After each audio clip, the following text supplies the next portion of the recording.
Emma fait de fréquents allers-retours entre la France, où elle enseigne les langues, et la Suède, son pays natal. Alors, comment fait-elle pour déclarer ses impôts sans tracas? Pour faire ma déclaration d'impôt, j'utilise l'Internet parce que c'est facile. Je peux le faire de n'importe quel ordinateur. Même si je suis en Suède, je peux le faire là-bas. Tout ce qu'il faut, c'est mes 3 codes confidentiels. La télédéclaration, c'est aussi la liberté de mouvement. En effet, depuis l'année dernière, vous pouvez télédéclarer depuis n'importe quel ordinateur grâce à une procédure sans certificat qui repose sur un système de 3 codes confidentiels.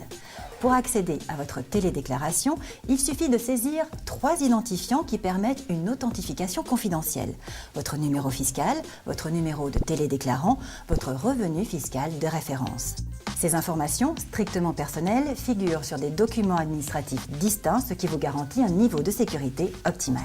Une fois connecté grâce aux 3 codes secrets, le parcours pour télédéclarer est identique à celui proposé à l'usager qui dispose d'un certificat fiscal. Et n'oubliez pas, en cas de difficulté, vous pouvez joindre l'assistance technique au 0811 364 364, 7 jours sur 7, de 8h à minuit, pour le coût d'une tarification locale depuis un poste fixe, ou par mail à l'adresse assistance.dgfip@assistance-usager.com, ainsi que par chat. Le fait de recevoir un mail de confirmation nous rassure sur le fait que notre télédéclaration a bien été prise en compte. On peut déclarer donc 7 jours sur 7, c'est un gain de temps, c'est appréciable. Et puis donc c'est 24 heures sur 24 tout le temps, donc impeccable. Pour la pollution, pour l'environnement, pour éviter énormément de paperasse, et je pense que pour le traitement aussi ça doit être beaucoup plus simple.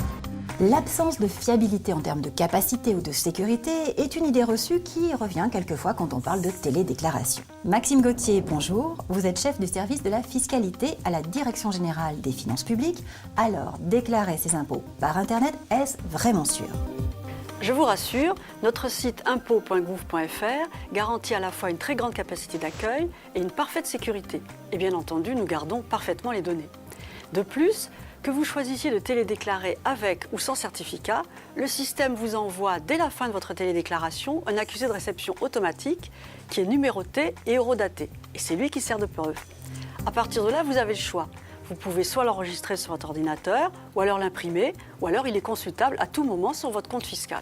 Et même, si vous avez choisi de télédéclarer sans certificat, cet accusé de réception reprend toutes les données que vous avez télédéclarées. La télédéclaration, c'est nettement plus sécurisé qu'une déclaration papier.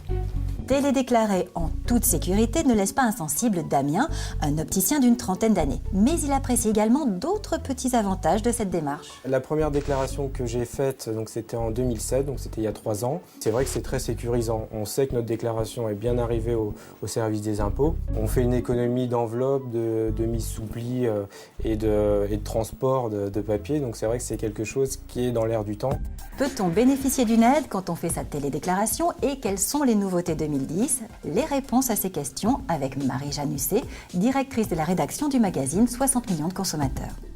La télédéclaration, on peut considérer que ça marche. Avec près de 10 millions de télédéclarations en 2009, soit près de 30% de plus qu'en 2008, on ne peut plus en douter. Simple, rapide, fiable, elle plaît de plus en plus. Quelques nouveautés en 2010 devraient attirer de nouveaux adeptes.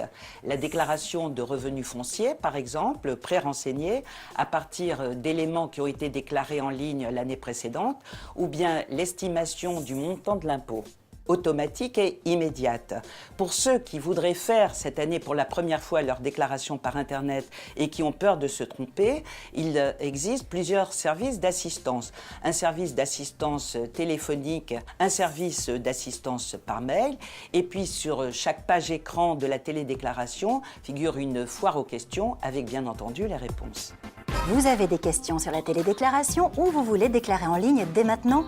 Pas de problème, connectez-vous sur le site impôts.gouv.fr. Et n'oubliez pas, la télédéclaration vous permet de bénéficier de délais supplémentaires en fonction de votre département de résidence. Pour la déclaration papier, la date limite est le 31 mai 2010 à minuit.